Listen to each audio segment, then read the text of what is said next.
Hello guys, ഇവിടെ മീൻകറി ഉണ്ടാക്കുന്ന എണ്ണ ഒഴിച്ച് കഴിഞ്ഞിരിക്കുന്നു. ഇപ്പോൾ കടുക് പൊട്ടുന്നു.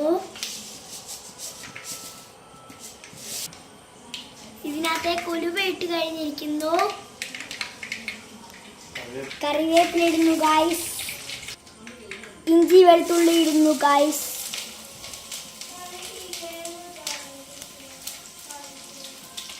അത് കഴിഞ്ഞ് ചെറുമുളകിടുന്നു. നമുക്ക് നന്നായിട്ട് ഇളക്കണം. നന്നായിട്ട്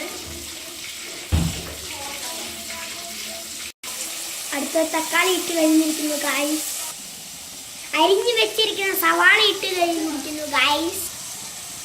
അടുത്തതായി ഒരു നുള്ള് ഉപ്പിടുന്നു ഗൈസ്, ആവശ്യത്തിന് മതിയേ. അത് കഴിഞ്ഞ് നന്നായിട്ട് മിക്സ് ചെയ്യുന്നു ഗൈസ്. കറിയിലേക്കും ഇട്ടതാണ്.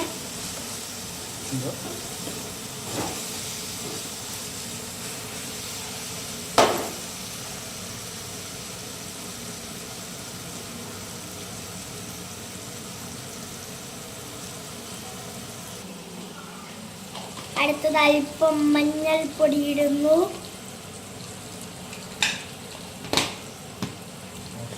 അത് കഴിഞ്ഞ് കാശ്മീരി മുളകിടുന്നു. നമ്മുടെ മീൻകറി ഇപ്പോൾ തയ്യാറാണ്.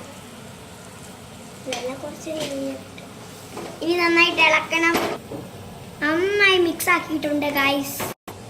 ഇനി നമുക്ക് ചൂടുവെള്ളത്തിലിട്ടിരിക്കുന്ന പുളി അതിൻ്റെ ഒപ്പം വെള്ളം കൂടി ഇടണം. ഇനി നന്നായിട്ട് ഇളക്കുക. ഇത് തിളച്ച് വരുമ്പോൾ ഇനി മീൻ ചേർത്ത് കൊടുത്താൽ മതി ഗൈസ്. നല്ല മഞ്ഞൾപ്പൊടി തേച്ചത്. ഇത് നന്നായിട്ട് തിളച്ചിരിക്കുന്നു. വെട്ടിത്തിളങ്ങുന്നു ഗൈസ്. തിളയ്ക്കുന്നു ഗൈസ്. നോക്കൂട്ടികളെ, ഇതിൻ്റെ മുകളിൽ കൂടി എപ്പോഴും വീണ്ടും തിളയ്ക്കുന്നുണ്ട്. ഇനി മീൻ ഓരോന്നായിട്ട് ഇടുന്നു. തീ കുറച്ച് വയ്ക്കുക. ഓരോന്നായിട്ട് മീനിട്ടു.